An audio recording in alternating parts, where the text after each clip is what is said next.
现在啊，这个疫情在美国是愈演愈烈，然后同时呢，你看这个在世界上也是这个疫情蔓延。不讲国际上的甩锅，我们在美国的话，这个锅也是甩得非常的热烈，州长和总统之间甩锅，总统和世卫组织之间甩锅。这个一些英文叫 bad actor 啊，bad 这个 good bad ugly， 还有一些简直是，这些人做的离公众的托付实在差太远了，大家不讲哦，其实也是不负责任，对不对？当然有一部分是公众的托付，但是有一部分也是，我觉得还是要考虑一下，就是美国的这个体制里面，选举出来的官员跟这个技术官僚扮演的角色，跟他在这种紧急状态的时候他所发挥的那个影响，但是另一方面也是民选官员都要铺路的啦。那我从纽约开始哈，美国现在确诊人数40%以上在纽约这一州。第二点呢，纽约的这个得病率、死亡率其实都远高于其他州。好，那我觉得这个呢，绝对不能够只是天真的说纽约人口最多。纽约市里头呢，这个疫情最严重的是皇后区 Queens， 但纽约人口最密集的是 Manhattan。在3月13号 Trump 总统开始宣布，全国得开始像这样子居家避疫，不管用哪个名词。那个时候纽约州州长和纽约市市长葛摩州长跟白思豪市长都火力齐轰白宫。但是呢，过了1天到2天以内，纽约市长看看情形不对，开始希望他要纽约像我们北加州一样开始做一些隔离动作的时候，纽约州长又反对。他这一拖，你们知道拖了多久吗？我们先别管州长市长一直以来的口水战，他们俩同一个政党哦。我现在光讲从纽约市市长3月14号说得开始做某种程度的隔离，州长跟他之间2个人杠来杠去，就浪费了1周。众所周知，加州好过纽约州在疫情的一个曲线控制上，就差在那关键性的1-2周。这是纽约州长，首先他是一个，我说他是一个 bad actor。我觉得纽约州整个这个情形啊，州长跟市长其实他的责任是很难推卸的。因为很多人不了解美国的体制，就认为说，其实川普一声令下的话，哪个州的州长不敢这个敢不违抗的是吧？那实际上美国它是个联邦制的国家，所以州政府啊、市政府的权力都很大。联邦政府只有在军事上、外交上、金融上、移民上有一些的权利，其他的权利都归于州权。包括你刚刚提到的说，要不要实行隔离令这件事情，那么我不得不提到美国宪法第10条的修正案，就是说各州州长是本州防疫预算和防疫措施的最终负责人，而不是美国总统。第10条的这个修正案是这么讲的，他说没有被宪法赋予联邦的权利，或者并由宪法禁止授予各州的权利，由各州及其人民自主保留。换句话来说，防疫并没有规定是总统的权利，所以总统在你刚才讲的是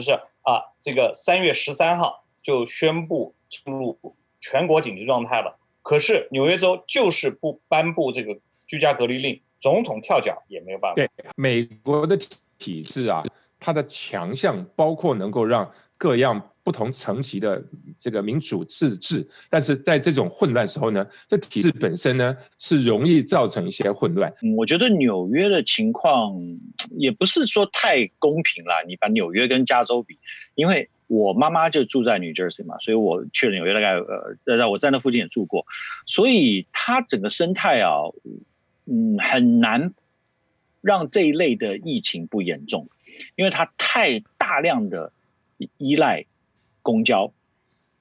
然后还有就是说它的那个官僚系统啊，基本上他说纽约州跟纽约市这个官僚系统比一般中型的国家还要复杂。这几位在纽约不知道为什么纽约出来的政客都特别有野心，大概是因为他那个整个环境的关系，对吧？这就是说他讲的跟他做的也不一定一样。6月17号，美国的这个纽约的市长白思豪他就已经表示说，他计划在全市范围内像加州一样来实行这个居家隔离了，要求850万的居民尽量待在家里。没想到呢，他这个计划还没出炉，就已经被这个州长，同样是民主党的政客呢，科莫州长就否决了。而且呢，他明确规定说，这样子的一个全面隔离或者是避难的政策呢，都需要州政府来采取行动，市长是没有这个权利的。我要讲的就是不过有一点很对不起，我先插一个话，就是说你们大家都知道这个 Cuomo 的州长的背景吧？他有一个好爸爸，当过纽约州的州长是吗？3任纽约州长，而且在纽约是出了名的黑白两道通吃啊，这个就当做我没有讲过啊。那不过每个人都知道了，就说他很能够，所以他是一个非常强势的州长。但是他这个儿子啊，在纽约地区的人都叫他叫一个 feel good 的。为什么选得上呢？就是说那个时候是 feel good 的时候啊，这种人上来，他很会 party 啊，很会 social 啊，富二代嘛，所以就是说，但是很不幸的就给他搞上了这件事情。所以就是说，这个我觉得你必须要了解，就是说啊，他这个二代政治家。或者说政客，他们不是做技术出身的，他不是说当然他们是 career politician， 他主要还是靠关系，所以就说他一开始的时候很明显的谁都不敢得罪，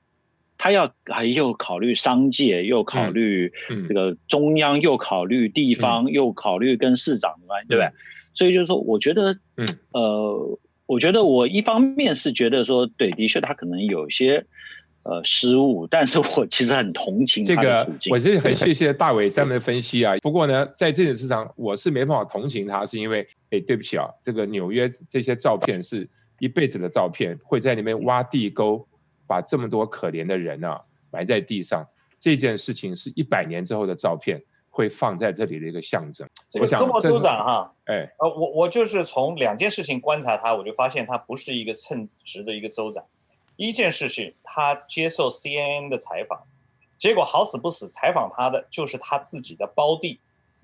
结果呢，2个人本来是应该来谈这个防疫的政策的，结果在节目里面呢就开始争说妈妈更喜欢哪一个兄弟，那么这个白白浪费我们这个公众的时间啊，这是第一个。第二个，这个是有名的这个哭闹州长，他就是自己不做任何的事情，他就是哭着闹着要去跟这个川普啊来要资源。如果川普不给的话呢，他就撒地撒泼啊，还愤怒的叫骂。比如说，他要3万台的呼吸机，川普说：“我只能给你400台的呼吸机。”那么他马上就发飙了，请注意啊，这里我们的州长大人的数学严重不好。川普要给他400台，不是4000台。他要3万台，于是他就说：“那我剩下来的26000台的呼吸机到哪里去了？3万减400应该是2960台，29600台，连数学都不过关。”对，刚才那个邵阳说的那一幕啊，其实他就是在提醒大家 who he is， 而不是 what he's doing。这是2个，这在美国我觉得也许啊，在海外很多人无法理解，但是台湾现在就是这个趋势就是这样。你讲这一套，你做的没关系，但你随便做什么，对不对？但是你至少要那个气势要出来，逢川必反，逢川必骂，那是一定的，不管川普讲什么。结果后来我不知道你们有没有注意到这个新闻，就说最后他们发现啊，真正的那些科学家还有那个卫生部就说，其实纽约是需要2000台，然后现在也证明了，就是如果他多2000台，他其实就差不多。那个医院船开过去，就差不多了。他那个3万啊，其实纯粹就是耍嘴炮。好，所以这个你必须要佩服这个正2代的伟大，脸不红气不喘。3万就是你们2个的精辟的分析。我在请教你们，刚才其实提到了这个媒体啊，我觉得我这么大胆说一句，我偏差不大在华文媒体上看到，我觉得美国主流媒体是bad actor， 我是用最客气的名词来形容。我看他们在这整个当中啊，实在是我不知道他们在演什么样的角色，有时候是在做什么。我插一个嘴哈，我觉得这个其实跟刚才跟你们讲的都有关系。邵阳讲的说跟宪法的第10修正案，就是说这个州权和联邦权是有分离，但是实际上在甩锅这个问题上，这个恰恰是因为主流媒体的存在呢，使得这些政客们他们是即使他们知道他们权限是有分割，但是他们还是愿意有这个造成一个不同的 appearance， 包括就是说会哭的孩子有奶吃这样的一个现象，其实恰恰是因为主流媒体在后面的助力，公众并不了解这背后的很多的这个政治构架和这种常识，对吧？大家就是看的说，谁在为他们请命，谁在为他们呐喊，大家好像就觉得说，我们更愿意支持谁，而且这些政客他们也在为以后的这个政治的道路在铺垫一些名义上的一些准备嘛。对，好，这个讲得好。那主流媒体哈，我就非常这个同意，如果要甩锅的话，我第一个锅先甩给主流媒体，除了福克斯新闻以外。为什么这么讲哈？就是你还记得说，实际上呢，就是自从川普上台，那么主流媒体除了福克斯新闻以外，就是逢川必反，唱衰川普，唱衰美国。不要讲这个前面所打的这个贸易战了，就拿中国开始疫情爆发过以后，川普1月31号决定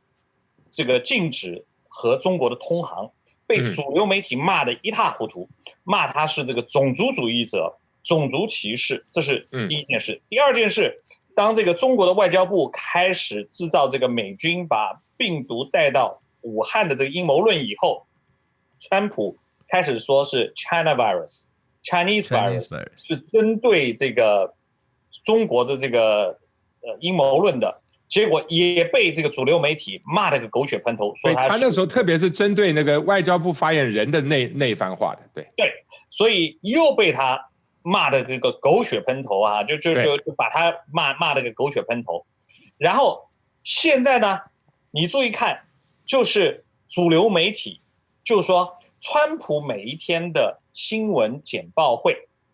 好像是他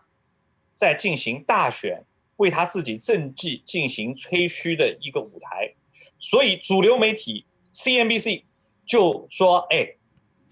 拜登啊，你啊也要马上成立一个影子政府，也要像川普一样，每天要来一个新闻发布会。川普如果说我今天做了什么，取得什么成就，你就在旁边就说，如果我要是美国总统的话，我就会做到 ABCD 跟他对着干。这样的话呢，你才能把这场的选战能打下去。所以你可以看到，这个是公然就是要他成立影子政府，这是极其恶毒的一个。这个一般的人都误以为新闻媒体是中立的，但是那个如果是20世纪的想法的话，现在的人稍微想想都会知道，你找不出一家主流媒体是中立的，他们各有各的立场，有立场本来应该也是可以了解的，只是呢，这个有立场却假装没立场，还硬要找出一番道理出来，这个其实就是跟这个英文有个字叫 integrity 诚实正直当中就有很大的差异。好，那么我再讲回另外一个最近一个例子Dr. Fauci， 好，这个流行这个福兹博士、福兹医生，对，这个佛奇医生，大家都一般来讲算是蛮敬重他，最近出了一些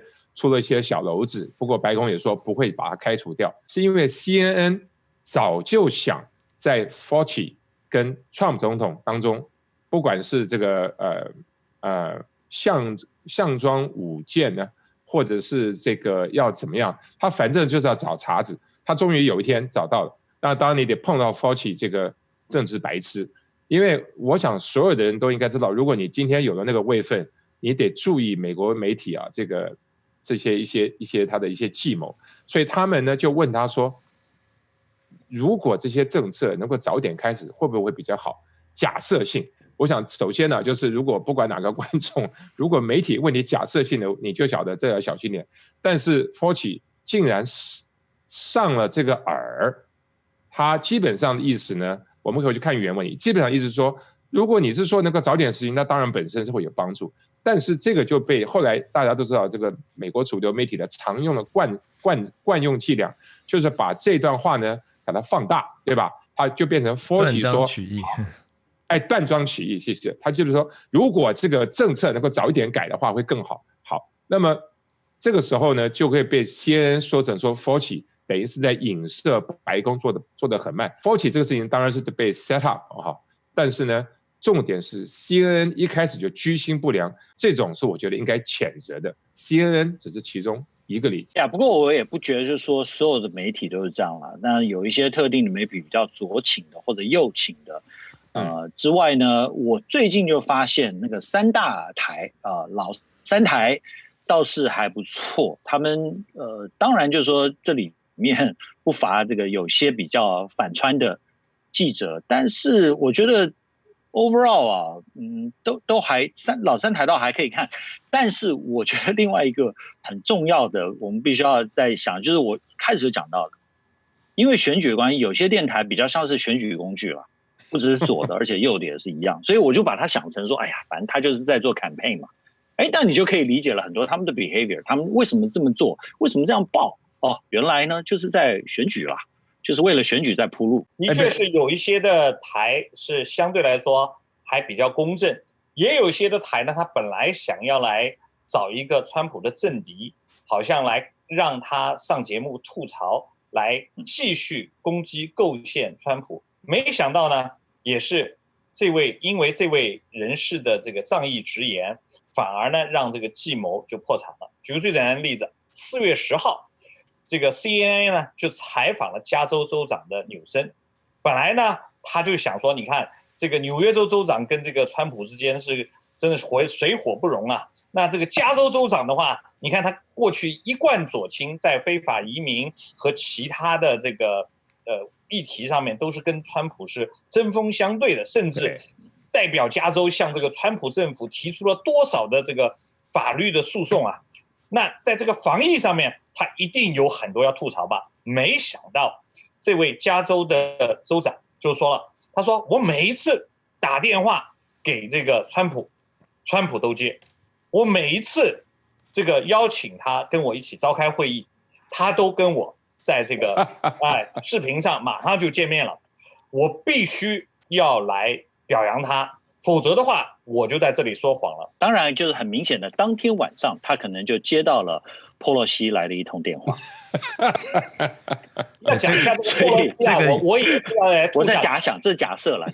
但他第二天就赶快开始再继续骂。那是他侄子嘛，对吧？按中国来讲叫侄子嘛。没错，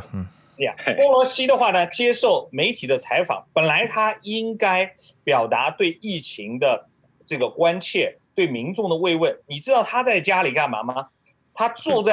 是坐在他那个旧金山那个750万的房子里面，然后在厨房面前呢，坐在他那个24000块美元的那个大冰箱前面，然后呢，他打开冰箱，朝着这个媒体呢秀他在冰箱里面所储存的那些13块钱一个品托的那个高级的定制的这个冰淇淋，以及他珍藏的巧克力，所有的这些就是来围绕着这个谈。那么联想到在2月24号，也是的同样这个波罗西啊，冲到了唐人街，就是我们旧金山唐人街，说哎呀，这个疫情没有问题的，不要担心啊，你看我都来这边吃饭了。结果呢，没想到呢，这个唐人街里面的华人民众没有一个买他账的，该怎么隔离怎么隔离，该怎么防护怎么防护。重点是在于，就是这位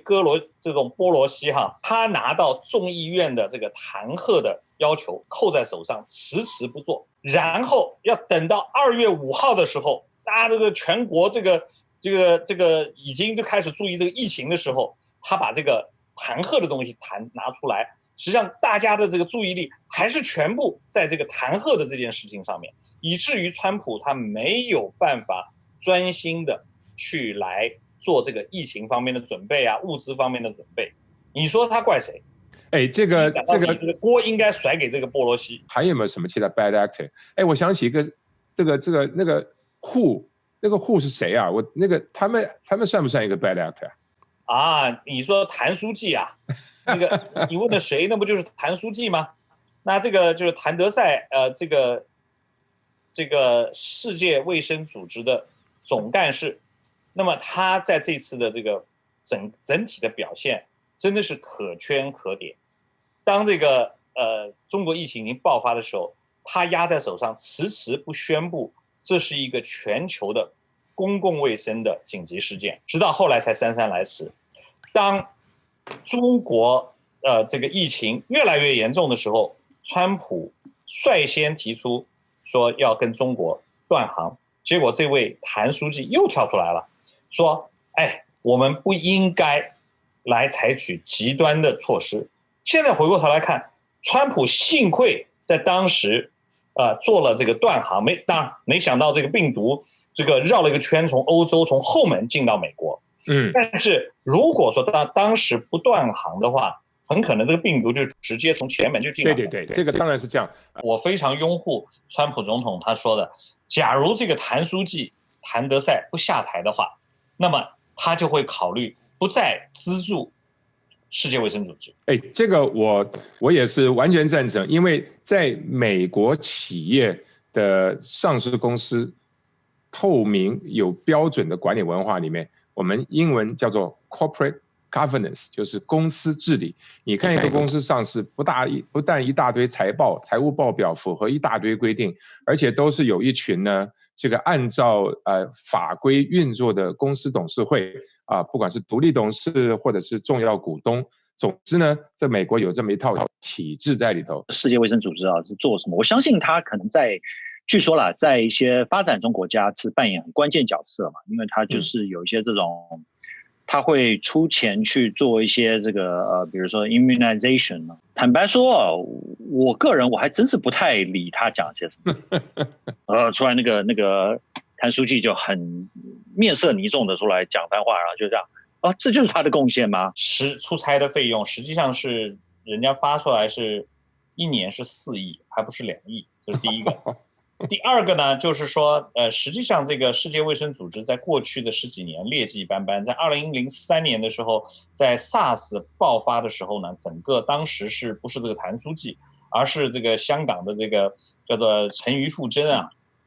他所领导的这个世界卫生组织就根本在这个指导防疫的这个上面没有起到什么正面的作用，相反也是反映出这个反应迟钝。然后消息闭塞，并不沟通，并不合作，这些的这种的劣迹斑斑。到了这次呢，没有吸取任何的教训。那么世界卫生组织不是也是这样吗？他现在接受公信力遭受还不只是一边的怀疑。我们先把这个台湾那儿跟他的东西先放旁边，就光是美国来讲，美国是出资第1大的资方，对吧？这个有多少亿啊？这个有将近，它是每一年超过5亿美金。对，是这个不仅仅是说美国它支付这个会费，那么会费本身来说呢，只是大概有5000万美金，但是呢，剩下来的都是它的捐赠或者捐助。那么这是世界卫生组织第1金主。第2金主呢，也是来自美国，但是不是美国政府，而是美国的盖茨基金会。只有世界卫生组织呢，现在还在这赖着，既没听说有什么改变，也没听说有什么改组。这个说句实话，完全不负责任。所以美国希望他下台，同时改变，这绝对是正常的，因为不然纳税人的钱，起码我相信我们在这个节目里头，我大概就不是唯一这个赞成要用我所交的这个税钱去资助这么一个不负责任的一个团队。所有那个联合国跟他的附属机构的，不都是这么德行吗？是我来分享一点我的看法哈，因为我跟这个我们原来有一些嘉宾打过交道，他们的公司可能生物科技的公司本来就是在这个世界卫生组织框架里头，他们也在寻求一些 funding 哈。他基本上的判断就是，这就是一个非常非常巨大的官僚组织。但是他建立的初衷就和大卫讲的一样，他是一开始是出于一种很理想主义的，然后大家一人一票的这种基层民主式的，他是为了扶助那些比较贫困第三世界国家的一些基础的卫生建设。其实这是一开始的初衷。也就是说，你很难用一个公司治理的方法去约束它，它是更像是一个非盈利机构，大家，然后金主是美国有钱嘛，对吧？美国所以就贡献最大。那像盖茨基金会也是，它是抱着一个极其理想主义的出发点去做的。但是这个就和所有的左派的集团一样，他忽略的是说，人其实是一个充满了罪性、充满了自私、充满了各种各样动机的几个集体是吧？然后当你用这样的一个构架去做出来的时候呢，其实它的道德风险非常的大。也就是说，也许中国在表面上你看，其实它没有太多的会费的贡献，但是它还是可以通过一些其他的方式去影响那些真正控制这些资源的人的一些决策。这是其实左派媒体，包括联合国所有的教科文组织也好，粮农组织也好，都会面临的这样一个问题，就是其实它道德风险太大了。没错，所以不只是 WHO、WTO 这个联合国呢，全都是属于这一丘之貉，就是离原来的宗旨到底有没有实质上在有效执行，还有出了问题是谁来负责，然后这个当中的透明度大家都知道，你可以一个一个分析都是可以说是离他原来的初衷相距相当的距离。不过我必须要讲一件事情，就是说这个组织本身的本质就已经决定了它的效率，所以就是说你换100个人也没有用。当你把100个国家搞在一起的话，每人给你投一票，什么东西怎么可能？你刚刚讲到责任，他对谁负责？他对谁负责？他对 everybody 负责，他对 nobody 负责。当然最后结果就是这样。当那个教科文讲，刚才那个旭亮讲到教科文协会，当这个教科文协会哇，这样子做那个世界文化遗产做得多轰轰烈烈啊！这个人类有史以来最成功的 program。当那个阿富汗那个巴米扬大佛被那个神学士啪一下给你炸了以后，那个教科文组织在哪里呢？陈平时代跟他闹着玩玩就好，没关系。但是碰到这种事情千万不能靠这些家伙。对，那么这个就凸显出这个一个议题，这个议题在疫情发生之前，实际上就已经成为了一个我们现在所讲的议题。在背景下，过去是全球化的经济，对，以及多边主义的国际政策，还有多元文化的这个。自从川普上台过以后，他是反多边主义的。这具体体现出他和中国的贸易纠纷并没有通过像 WTO 这样的组织去进行解决，而是直接跟中国进行谈判，一轮接一轮第二就是碰到现在的什么联合国人权组织也好，联合国专利保护组织也好，通通都会出现一个情况，就是什么呢？就是贼喊捉贼，把那个人权的那个记录最差的人拿去做联合国人权组织委员会的主席，把这个全世界盗用这些的专利记录最差的人反而去担任这个专利保护组织的负责人，这是一个非常搞笑的问题。一人一票，那么一人一票的话，这个很简单，一些非洲的小国，你给他几万美元甚至几十万美元，你就可以把他的官员给买通了，然后他就跑到联合国来，就充当这个小兄弟，马上就可以来投票。因为像美国这种坚决不玩这种贿赂游戏的，那么他绝对在联合国是受排挤的状态，以至于呢就变成川普这个所经常抱怨的说，你吃我的饭，你砸我的锅。甩锅到砸锅，吃他的饭，他吃 everybody 的饭，对不对？所以就是说，这个权责问题就一直都有这个问题，这不是新鲜事。那比如说，再讲一个，现在其实最严重的问题是什么？是资源分配不均，是一个国际贸易问题。对不对？那你说，哎呀，那 WTO 要不要站出来整合一下？我跟你讲，就是我在报纸上有看到这么讲，我都快笑死了。谭秘书是一个这个 bad actor， 他这整个剧本跟这个剧院呢，恐怕都得拆掉一些重盖。这就是为什么其实美国最后还是，比如说刚刚讲没错，跟中国谈判没有再去找这个 WTO， 干脆直接挑明了把事情解决。所以似乎也是一个新的角度来看，真正从解决问题的眼光来讲，哪一些是台面上演戏的，比如说你是去 WXO， 哪一些是你要解决问题实质的做法。这其实就是一个文明上的巴别塔现象，就和欧盟一样，欧盟这个组织也一样。其实大家凑在一起都在布鲁塞尔，你怎么知道英国的某个小村落它的需要是什么？你怎么协调这么复杂的利益？它还是一个中央计划委员会的思路。那其实他们做了很多事情，他认为做的是好的，实际上恰恰伤害了很多很多地方，然后他都不知道。我看过一个纪录片，讲了因纽特人，他们祖祖辈辈都是那个去猎那个海豹，对吧？那是他们的生活的来源，这是他们生活的方式。但是欧盟很天真说啊，我们就是不允许这样屠杀动物，这个太残忍了，所以我们禁止这样的贸易。但整个那个因纽特的文化就因为被他们这个远远的官僚的决定就消失了。